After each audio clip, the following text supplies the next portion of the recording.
हार्दिक शुभकामनाएं। आइए मिलकर सुनते हैं माँ महागौरी की संपूर्ण कथा।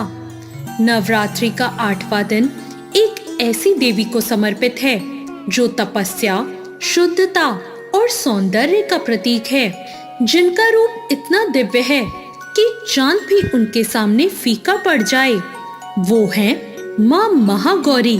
प्राचीन काल की बात है, राजा हिमालय के घर पार्वती माँ का जन्म हुआ। बचपन से ही उनके मन में सिर्फ एक ही इच्छा थी, भगवान शिव को पति के रूप में पाने की। माँ पार्वती ने वर्षों तक कठोर तप किया, फल फूल ही खाए और पत्तों पर जीवित रही।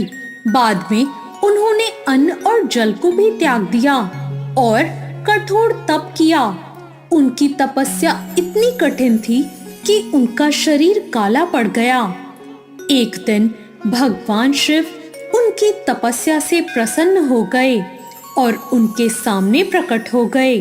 जब उन्होंने माँ पार्वती का ये रूप देखा तो उन्होंने गंगा जल से उनका अभिषेक किया।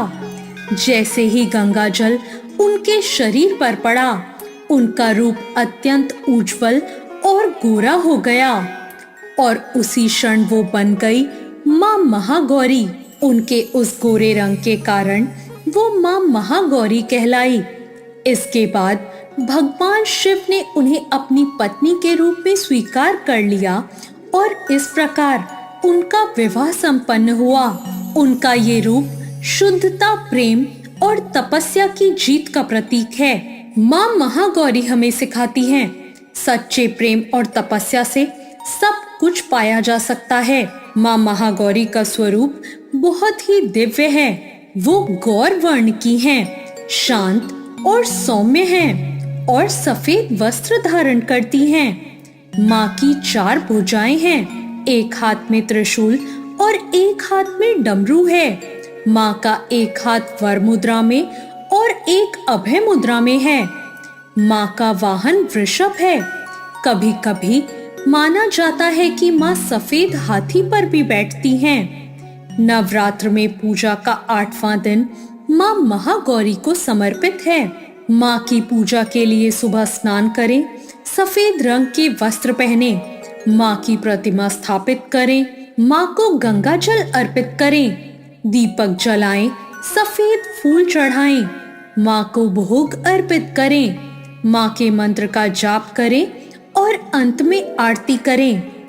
माँ को नारियल का भोग सबसे प्रिय है। माँ को खीर, सफेद मिठाई और हलवे का भोग भी लगाया जाता है। माँ को चमेली, मोगरा या अन्य कोई भी सफेद फूल चढ़ाया जाता है। माँ का बीज मंत्र है ओम देवी महागौर्य नमः। माँ महागौरी से प्रार्थना करें, हे माँ महागौरी, मेरे जीवन के सभी पाप, दुख और कष्टों को दूर करें और मुझे शुद्ध और शांत मन प्रदान करें। माँ महागौरी आज्ञा चक्र से जुड़ी हैं, यानी कि शुद्धता, मन की शांति और कर्मों की शुद्धि। माँ को प्रसन्न करने के लिए सच्चे मन से माँ की पूजा करें, अपने मन को शुद्ध रखें और अहंकार को छोड़ दें। नवरात्रि के 8वें दिन कन्या पूजन करने का विशेष महत्व होता है। इस दिन सफेद वस्त्र पहने और शांति और संयम बनाए रखें। तो ये थी माँ महागौरी की कथा। आपको आज की ये कथा कैसी लगी, कमेंट करके जरूर बताएं।